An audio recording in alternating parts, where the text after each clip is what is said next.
Hello students. आज आपके applied mechanics के फर्स्ट चैप्टर का दूसरा लेक्चर रहेगा। इसमें हम आज कुछ आवश्यक परिभाषाओं के बारे में जानेंगे और जो कुछ इस प्रकार हैं। तो सबसे पहले आपका पदार्थ। तो पदार्थ वह है जो हमारी ज्ञानेंद्रियों पर कुछ प्रभाव डाल सके और कुछ स्थान घेर सके। इस प्रकार पदार्थ की उपस्थिति का ज्ञान देखने, छूने, सूंघने तथा सुनने से होता है। ठीक है। और पदार्थ जो हमें तीन प्रमुख रूप में पाया जाता है, वो कौन कौन सा है? ठोस अवस्था, द्रव अवस्था और गैस अवस्था। ठीक है।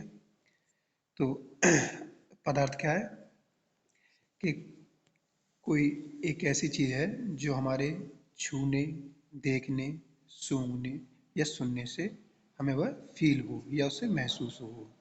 ठीक है। और पदार्थ हमें प्राकृतिक रूप से प्राप्त होते हैं। ये कई तरह के होते हैं सारे। ठीक है। इनकी जो अवस्था है वो मूल तीन अवस्था होती है: ठोस, द्रव तथा गैस। नेक्स्ट हेडिंग जो हमारी है वह पिंड या वस्तु। ठीक है। पिंड या वस्तु वह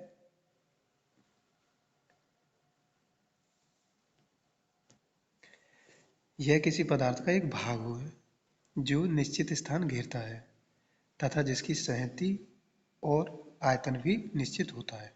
ठीक है ना। पदार्थ क्या है? आ, पदार्थ क्या है? पदार्थ से कोई भी वस्तु हम बनाते हैं। जैसे हमारे पास मान लो लकड़ी है, एक पदार्थ। ठीक है। जिससे हमने क्या बना दी? कोई भी चेयर वगैरह, बेंच वगैरह, यानी कोई वस्तु हमने बना दी, तैयार कर दी। ठीक है।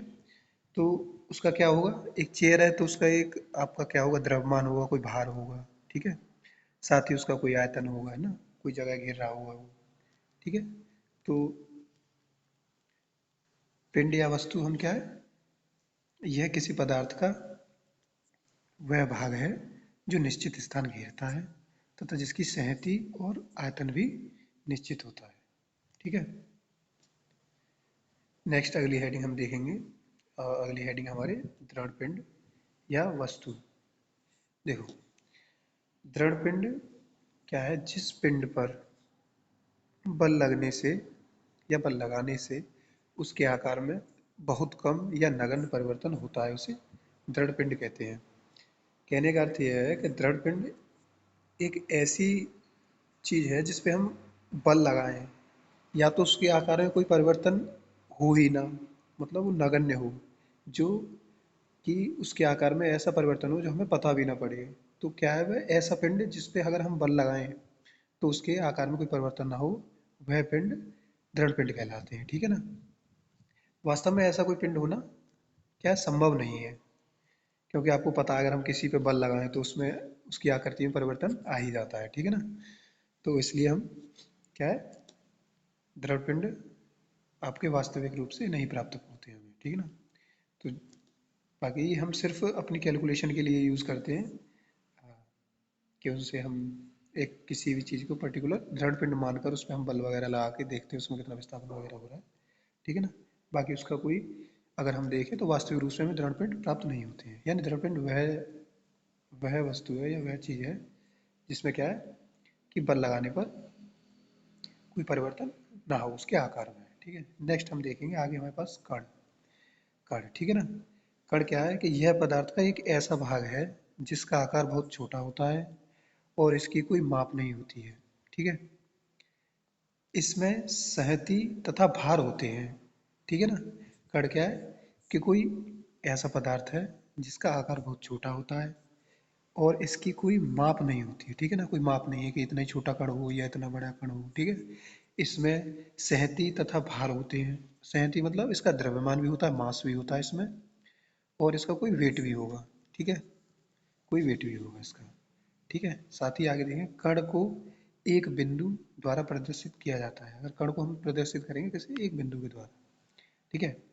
और किसी समय इसकी स्थिति नियामकों या कोऑर्डिनेट्स, ठीक है, द्वारा निर्धारित की जा सकती है। अब नियामकों द्वारा हम कैसे इसको निर्धारित करेंगे?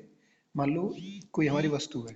ठीक है। ये कोई वस्तु है और ये कोई ये वाई प्लेन या एक्स प्लेन पर है। अभी हमको पता है कि ये एक्स से हमारा कण मान लिया कि इस वस्तु में हमने ये कण है जो हमने बिंदु बनाया है, ठीक है। तो इस कण की जो दूरी है वो एक्स से इतनी है, मान लो कितनी भी मान लो, 2 मान लो, और वाई से 3 है। तो क्या है, इसके नियामक हो जाएंगे 2, 3। तो अगर हमें ये स्थिति बता दी जाएगी, ये कोऑर्डिनेट्स बता दिए जाएंगे, तो हमें क्या है, वो कण की हमें मूल स्थिति प्राप्त हो जाएगी। वो कण यहाँ स्थित है इस वस्तु में, ठीक है। तो ये चीज़ है, आगे देखेंगे हम, ठीक है। नेक्स्ट आती है आपकी हेडिंग जो है, जो नेक्स्ट परिभाषा है वह किसके बारे में बताती है, गति अवस्था के बारे में, ठीक है।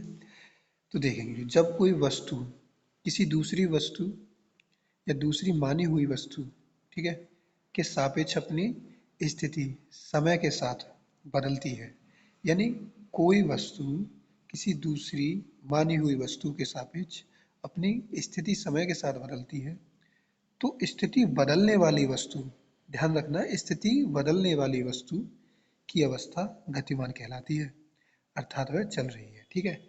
अब आप सोचिए, अगर आपको कैसे पता पड़ेगा कि कोई वस्तु चल रही है, ठीक है।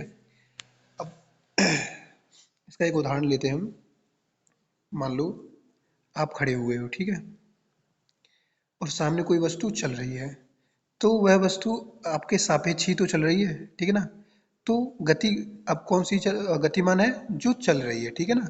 किसके सापेक्ष, आपके सापेक्ष। आप कैसी अवस्था में, स्थिर अवस्था में, ठीक है, या आपकी उससे चाल कम है, ठीक है, या आपकी स्थिर अवस्था में आप, ठीक है। तो यह स्थिति क्या कहलाएगी, दूसरी वस्तु की जो चल रही है उसकी कहलाएगी गति अवस्था, ठीक है ना। वह गतिमान है, हमें यह पता पड़ता है इससे। साथ ही हमें यह भी पता पड़ता है कि वह हम क्या है, स्थिर अवस्था में है। एक हमारे सापेक्ष वह क्या है, गति अवस्था में, गतिमान अवस्था में, ठीक है ना। देखो, एक और हम तरीके से आपको इसको समझ सकते हैं, दूसरा, ठीक है। अब समझेंगे, मान लो कोई दो वस्तुएं स्थिर अवस्था में है, ठीक है ना। अब दो वस्तुएं इसलिए ली जा रही हैं क्योंकि वो किसी के सापेक्ष होगी, ठीक है। या तो ये ए के सापेक्ष आपकी बी चलेगी, या बी के सापेक्ष ए आपकी गति करेगी। अब वो कैसे, देखो हमें कैसे पता पड़ेगा। अभी हम स्थिर अवस्था में, ठीक है। मान लो बी आपकी चलना स्टार्ट हुई, चलने से मतलब उसने कुछ गति करी, ठीक है। तो अगर आप रुके हुए हैं और वह गति करना स्टार्ट कर दी, उसने चलना स्टार्ट कर दिया, तो गतिमान अवस्था में आ जाएगी, ठीक है। वो आपके सापेक्ष, ठीक है ना। अभी आगे जो दूसरी जो हेडिंग है उससे आपको समझ में आ जाएगी, जो भी है अगली जो है आपकी स्थिर अवस्था, उससे आपको सब समझ में आएगा। अब देखेंगे विराम अवस्था या स्थिर अवस्था, ठीक है, रेस्ट में जो चीज़ होती है, ठीक है। इसके लिए क्या है, जब कोई वस्तु किसी मानक वस्तु के सापेक्ष अपनी स्थिति नहीं बदलती, तो इस अवस्था को विरामावस्था कहते हैं, ठीक है। इस चीज़ को, ये वैसे आपको वैसे भी समझ में आ गई होगी, पर एक अच्छे से उदाहरण के साथ हम देखेंगे। जब मान लीजिए कोई बस चल रही होती है, ठीक है, कोई बस जब चल रही होती है, तो अगर उस बस में बाहर खड़ा व्यक्ति, उस बस से बाहर खड़ा व्यक्ति अगर उसको देखेगा, तो उसके लिए तो वो बस गतिमान अवस्था में होगी, ठीक है।